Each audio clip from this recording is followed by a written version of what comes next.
Oi, Pet Lover, tudo bem? E agora nós vamos falar sobre cão e gato na terceira idade. Quais são os cuidados necessários e especiais que devemos ter com esses animais nessa fase da idade? E num bate-papo bem descontraído aqui na Outpet, nós vamos conversar com a doutora Dina Aquino, que vai falar mais sobre o assunto.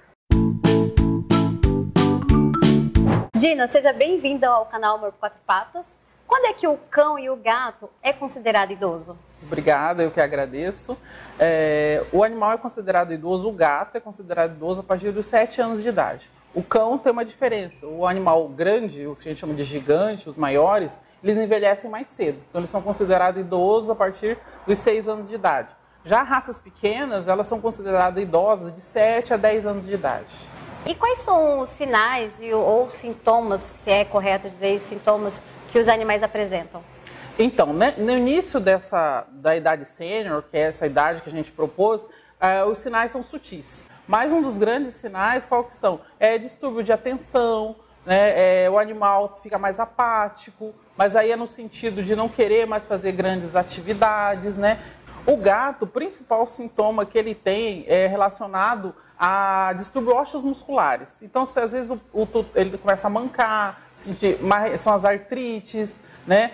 Mas o que chama mais a atenção do tutor, o que eu falo, é visível. E aí talvez seja um pouquinho mais idoso, que é o distúrbio cognitivo que a gente fala. Ele fica vocalizando, né? Você chama, ele não atende. Então, ele tem a mesma função que o ser humano, como é perda auditiva, perda visual.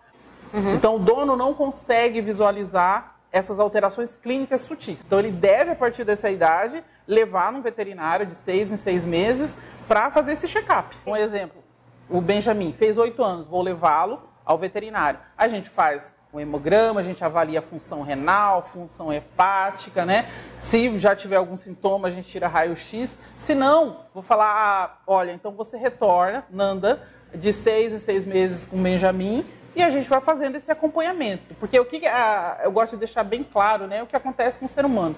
O envelhecimento não é uma doença. Ele é uma evolução do corpo. Né? Uhum. Então, ter essa mentalidade ou esse conceito de que envelhecer é doença, não é. Envelhecimento faz parte da vida do ser humano como do animal. O que eu que tenho cão e gato posso fazer de melhor essa prevenção do envelhecimento, né? Prevenção, acima de tudo, a nutrição. O metabolismo dele diminui com o passar da idade. Então, você não pode querer que o animal... você dê uma ração de filhote ou de um adulto jovem para o animal que está entrando numa terceira idade. Então, começa pela nutrição. Ou mesmo se esse teu animalzinho entrar nessa idade obeso, não pode. Porque ele vai ser um paciente que lá no futuro ele vai ter problema de artrose, de artrite, diabetes, problema no coração. Isso é prevenção. Né? Então, começa pela dieta. Vamos supor, ele envelheceu com saúde, está envelhecendo com saúde, então evitar obstáculos na casa, tapetes antiderrapantes, lugares confortáveis onde ele pode se acomodar, descansar, porque ele não tem o vigor físico de um jovem. Né? Então não adianta você deixar a caminha dele lá no fundo, lá no quartinho, para ele vai ser dolorido ele chegar até lá. Então, se você deixar, vamos supor, ele tem costume de subir na sua cama, tem costume de subir no sofá, colocar rampa, colocar a escadinha com um degrauzinho mais curto, porque ele tem vontade de subir na sua cama, mas ele não aguenta mais. Né? Seria, então, a gente chama de bem-estar. Ah, posso continuar brincando? Pode, mas não com o mesmo vigor.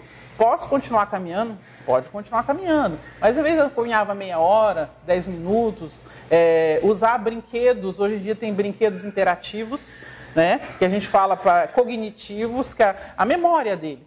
Né? Então, brinquedos onde vai brincar de achar ração ou de buscar um bichinho de pelúcia que ele goste. Então, tudo isso estimula. Né? Se fosse um ser humano, é o que eles mandam ler mais. Né? Então, como esse estímulo neurológico que você tem que induzir para ele. E o gato tem diferença com o cão. O gato, o aporte nutricional dele é proteico, é proteína, ele é um carnívoro. A ração dele também é diferenciada para um cachorro. Então, não posso simplesmente tirar uma dieta de um gato achando porque ele está idoso. Então, por isso precisa todo desse acompanhamento médico, veterinário, nutricional. Além da parte nutricional, vamos supor assim, o físico, o dia a dia, até mesmo Nós que convivemos com outras pessoas, crianças, quais são suas dicas de convivência com um animal idoso ou sênior?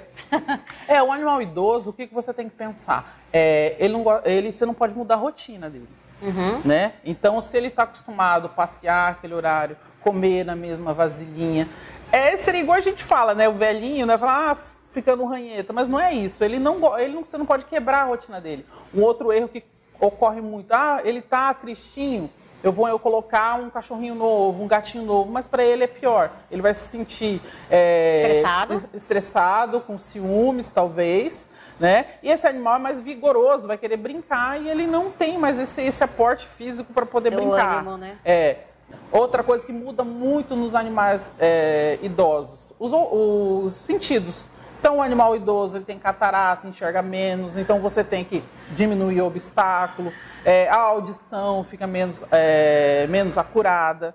Gato, às vezes você fala, meu gatinho parou de comer, eu troco a ração, o paladar diminui com o passar da idade. Então, tudo isso, né? Então, são sutis. Né? São coisas sutis que você vai vendo com o passar da idade. Dentição, odontologia hoje ela é preventiva no animal, não tem nada de estético. Pessoal, então encerramos por aqui. Eu espero que vocês tenham entendido. Qualquer dúvida, vocês também podem procurar a Dina aqui na Outpad, certo, Dina?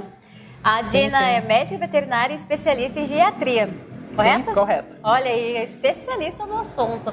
Dina, muito obrigada pelo nosso café. Nosso café. E até a próxima. Até a próxima. Tchau, Obrigada. Tchau, tchau.